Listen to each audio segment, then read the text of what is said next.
Radhe everyone. आप सभी का हमारे इस चैनल पर बहुत बहुत स्वागत है।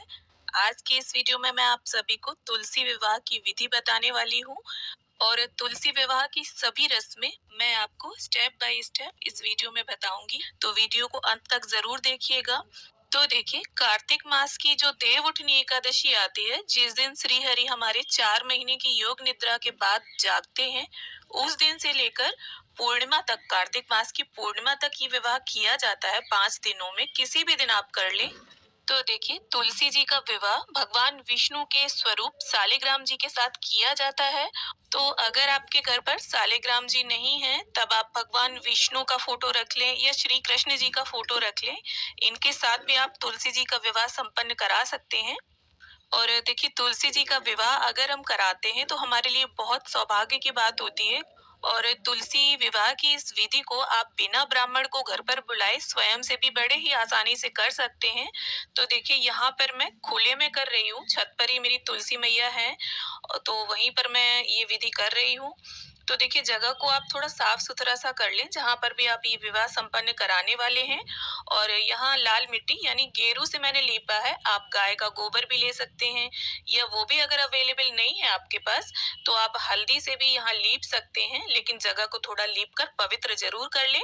और इसके बाद देखिए, मैं यहाँ पर अष्टदल कमल बना रही हूँ। चौक जरूर पूरना है आपको। और देखिए, चौक जो होता है वो आटे और हल्दी से ही पूरा जाता है। और अगर आप चाहें तो रंगोली भी बना सकते हैं। और इसके साथ ही यहाँ पर मैं स्वस्तिक बना लूंगी, क्योंकि कोई भी शुभ और मांगलिक कार्य अगर हम करते हैं तो स्वस्तिक का चिन्ह हमें जरूर बनाना चाहिए। और देखिए, 4 महीने की योग निद्रा के बाद जब भगवान विष्णु जागते हैं देवउठनी एकादशी पर, तो उस दिन से ही सारे शुभ और मांगलिक कार्य शुरू हो जाते हैं। और जब तक भगवान विष्णु 4 महीने की योग निद्रा में रहते हैं, तब तक कोई भी शुभ और मांगलिक कार्य नहीं किए जाते हैं। तो देखिए, यहाँ आप मेरी तुलसी मैया देख सकते हैं, यहाँ श्यामा तुलसी है मेरे पास।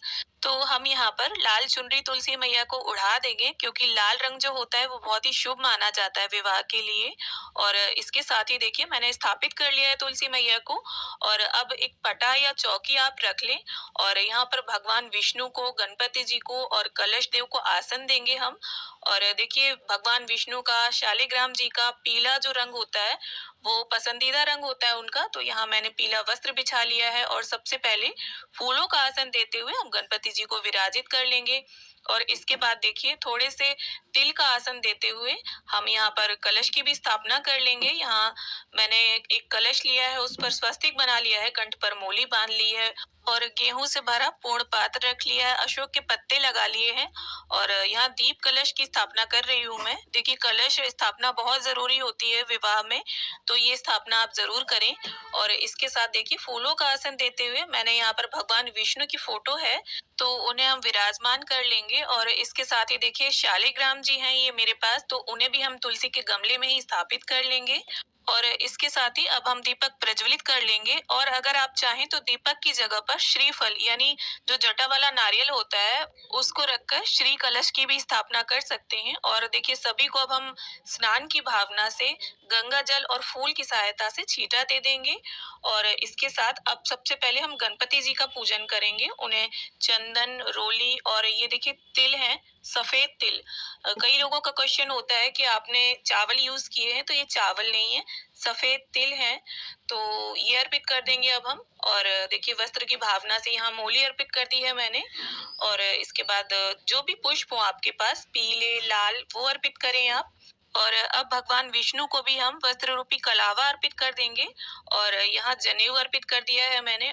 अब देखिए, विवाह की जो सबसे पहली रस्म होती है वो हल्दी की रस्म होती है। तो इसमें आपको आटा, हल्दी और दूध मिक्स करना है, और इसे श्री हरि के हाथों में और उनके चरणों में 5 बार या 7 बार अर्पित करना है।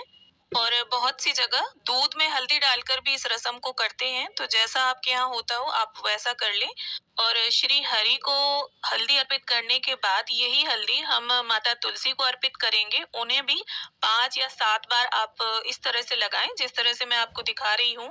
आप तुलसी मैया की जो शाखाएं हैं वहां पर और पत्तियों में इस हल्दी को लगा सकते हैं। तो इस प्रकार से जो हल्दी की रस्म होती है हमारी, वो पूरी हो जाती है। अब इसके बाद हम श्री हरि को हल्दी का टीका लगाएंगे, और फोटो में जितने भी देवी देवता विराजमान है सभी का हम टीका कर लेंगे। और साथ ही देखिए कलश स्थापना के माध्यम से हमने सभी देवी देवताओं का आवाहन किया है इस विवाह में सम्मिलित होने के लिए। तो आप कलश का और दीपक का भी पूजन साथ साथ करते चले। और यहाँ इसके बाद अब हम तिल अर्पित कर देंगे सभी को। और इसके साथ ही देखिए शादी पर हमारे यहाँ कन्या को हरी चूड़ियां पहनाई जाती हैं। तो यहाँ मैंने हरी चूड़ियां ली हैं। अगर आपके यहाँ काली लाल जैसे भी रंग की पहनाई जाती हो आप उस रंग की चूड़ियां तुलसी मैया को पहना दें। और इसके बाद देखिए जो शालिग्राम स्थापित किए थे हमने तुलसी के गमले में उनका भी पूजन कर लेंगे हम। और देखिए कार्तिक के पूरे महीने में हमें तुलसी मैया को रोली और सिंदूर अर्पित नहीं करना चाहिए। आज के दिन ही उन्हें सिंदूर लगाया जाता है। इस बात का भी आप विशेष ध्यान रखें। और हमें देखिए इसके बाद मेहंदी की रस्म करनी है। तो आपको नई मेहंदी नई कीप लेनी है। लगी हुई कीप आपको प्रयोग नहीं करनी है। तो इस प्रकार से हाथों में श्री हरि के हम मेहंदी लगा देंगे और वही मेहंदी हम मैया तुलसी को लगा देंगे इस प्रकार से। तो मेहंदी की रस्म करने के बाद और वरमाला से पहले आप भगवान विष्णु को इत्र की सेवा जरूर दे दें क्योंकि भगवान विष्णु को इत्र अत्यंत प्रिय होता है। साथ ही तुलसी मैया को भी इत्र अर्पित कर दें। और अब इसके बाद जो रस्म की जाती है वो वरमाला की होती है। तो यहाँ पर मैंने फूलों की माला ली है। अगर आपके पास ज्यादा फूल नहीं है तो आप थोड़े फूल लगाकर ही माला बना सकते हैं। और इस तरह से पहले तुलसी मैया से छुवाकर श्री हरि को पहनाएंगे और फिर श्री हरि से छुवाकर तुलसी मैया को पहनाएंगे ये वरमाला।